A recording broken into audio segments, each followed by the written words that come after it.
Hey, what's up, guys? It's Friday. I'm your host, Tucker Merrihew, and this is the Real Dealz podcast, another video episode for episode number 33.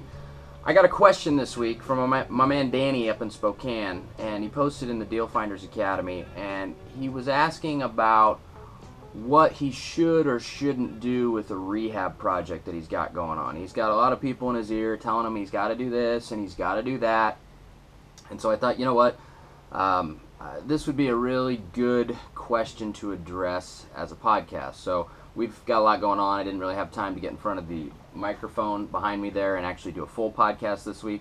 We're going to do a full audio one next week, and we got a really cool new segment to interject into the mix. But I wanted to at least get a video podcast out this week and kind of talk about this question, because it's an important one for all of you guys that are actually doing rehabs right now. And it also factors into, you know, if you're just wholesaling, how much you can wholesale the property for. So it's good information to know either way. So the question he had is basically, what do I need to do when I'm rehabbing a house, and what do I not need to do? Basically, what can I get away with doing and what can I get away with not doing? And so I want to break this question down a little bit first, and then we'll kind of go through the answer. So you got to know a few things before you can really answer that question. And so the first thing that you need to know, or you need to understand about your market, is what price point are you in? What the house that you're rehabbing, is it a lower end house? Is it a mid-range house? Or is it higher end? That's something that's very, very important to you know, what strategy it is that you employ in your rehab. So if I'm looking down here a little bit, it's because I'm checking out my notes. I want to make sure I get all the points across to you guys. So I'm not reading a teleprompter, it's just a notepad. So number two is, what is the state of the market? You need to know what the state of your market is, because that factors into your ability to sell the house on a retail level. And so, is it a buyer's market, which means, you know, it's a little bit slower out there? You know, buyers have a lot of choices. Inventory levels are really high. Is it a flat market or kind of a balanced market? Is it just kind of, you know, the better products are selling, the worst products are not? Or are you in a hot market where pretty much everything is selling? You know, and inventory levels are very low, which basically makes it a seller's type market. And right now, in our market, it's definitely a seller's type market. We're in very low inventory. It's right around 3 months. I know, you know, we have a market recap segment in all of our audio podcasts. I tell you guys to make sure to find out how much inventory is in your market, because that's the real driving force behind what type of market you're in. So that's probably the most important thing. The second most important thing, of course, is what price point are you rehabbing in? Is it lower end, mid-range, or high end? So the difference between the price points that you're rehabbing in, real quickly here, is that if you're doing a lower end house, just think of it this way: your buyer's real estate IQ is quite a bit lower when they're buying a lower end house to live in, not as a rental, but to live in, versus a mid-range buyer versus a high-end buyer. And the reason being is because your lower-end buyer, your entry-level price point, those people are probably coming from a rental house or an apartment or something that they don't own. So just being able to own something, have something of their own in the area that they want to be in, that has the right number of beds and baths, that's the most important thing. Finishes, floor plan. Floor plan's important, but it's not a deal killer. But you know, the things that make a rehab nice aren't the most important thing to them. But as you go upstream and you get into the mid-range, usually mid-range buyers, it's not their first house. It might be their second house, might be their third house, maybe even their fourth. And they know more what they want. They know what they don't like, because they've had houses in the past that have things that they like and don't like. And then when you get into the higher end, you get people that it's absolutely not their first house. They've probably, you know, maybe even built a house before. They've owned quite a few. They've moved up the ladder, so to speak, and so they know exactly what they want. Their wives absolutely know what they want. They probably look at design magazines, so they recognize great design. They know what they like and don't like about floor plans. They know what they like and don't like about neighbors, how a house is situated, what road it's on. So there's a lot of things that factor into higher end and mid-range sales that don't necessarily factor into the lower end. So with all that said, you then have to balance that with what type of market you're in. If you're in a buyer's market, a balanced flat market or a seller's market. So to kind of take into account the rehab that Danny was doing, because I want to kind of make this relevant to what we were talking about in the Deal Finders Academy forum. The price point that he was rehabbing a house in was in the kind of mid 100s range. And so to me, the mid 100s range and in pretty much every market is going to be kind of an entry level-ish price point. Obviously there's some exceptions to that, but that's kind of the lower end.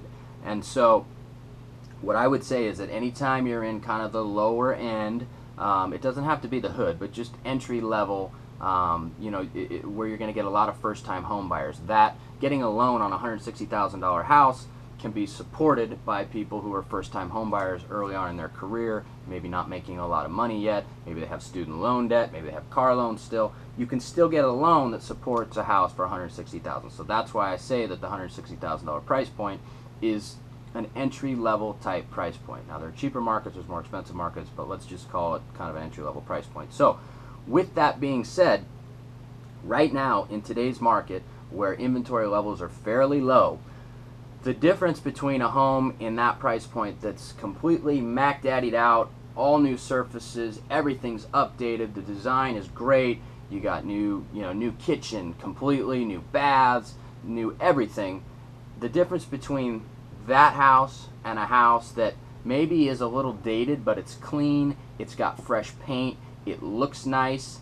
The difference between where those houses sell in today's market, which is a fairly hot market, sorry, it's phone ringing, is not a whole lot. The margin between what you get for completely renovating that house to the nines versus making it look clean and nice is not that much difference. And the reason being is because it goes back to the real estate IQ of your buyer, and also what's available in the market. If there's low inventory and there's not a lot available, if the house looks clean and it has the number of beds and baths that they want, that's really all that matters. Now the other stuff is a plus, but a lot of your lower end buyers aren't even going to notice a lot of the nice stuff that you do when you renovate that house until they move into it. They really won't recognize it when they're actually writing the offer for the house. And so it's almost like you don't need to spend it. Now I know a lot of people take a lot of pride in their product. We do too, but we're mainly in the higher end, so we put a lot of time, effort, and money into designing our projects so that they are the absolute best in the market. But the reason we do that is because it's recognized by our buyers, and that's why even our $1 million plus homes sell like that, because the buyers come in, they see the value, and they buy it.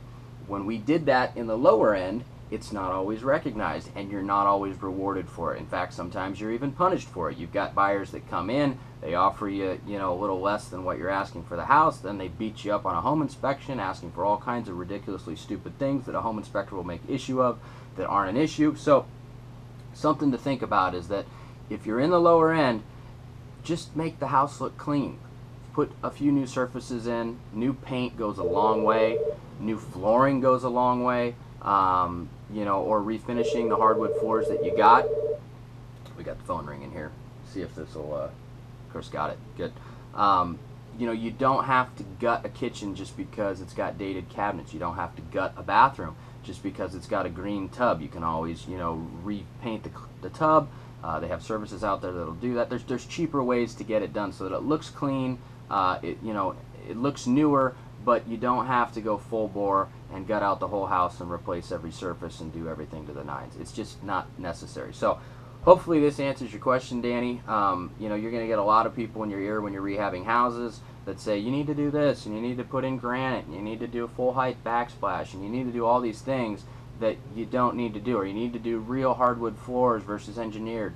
In this market right now, as long as the house is clean, it looks good, it's got good landscaping and curb appeal, and it's got the right number of beds and baths, you can get away with doing a lot less. So just to give you kind of an example of a way that we've made more money in the past couple of months, and a lot of the people that we've wholesaled houses to have made more money in the past couple of months, is that right now in our market we've only got 3 months of inventory. So inventory is very slim. So when we get a house that has an unfinished basement, back in 2010, 2011, 2009, when we got those houses with unfinished basements, we finished them because we wanted to add as much value to the home as we could, and that helped us then sell the houses because it was a slower retail market.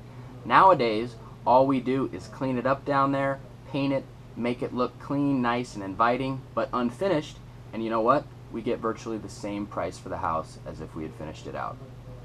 It's just because of where the market is and what the inventory levels are like. So just wanted to give you guys a quick example of how that's applied to us on some of the projects that we've done. But I've also been in Danny's shoes in the past where we've done houses where they've got old aluminum windows and it's an entry-level price point house when we're going to sell it on the retail market, and we've decided not to replace the windows and put new vinyl windows in because the buyers really aren't going to notice. The old aluminum windows still function fine. You clean them up, they look good.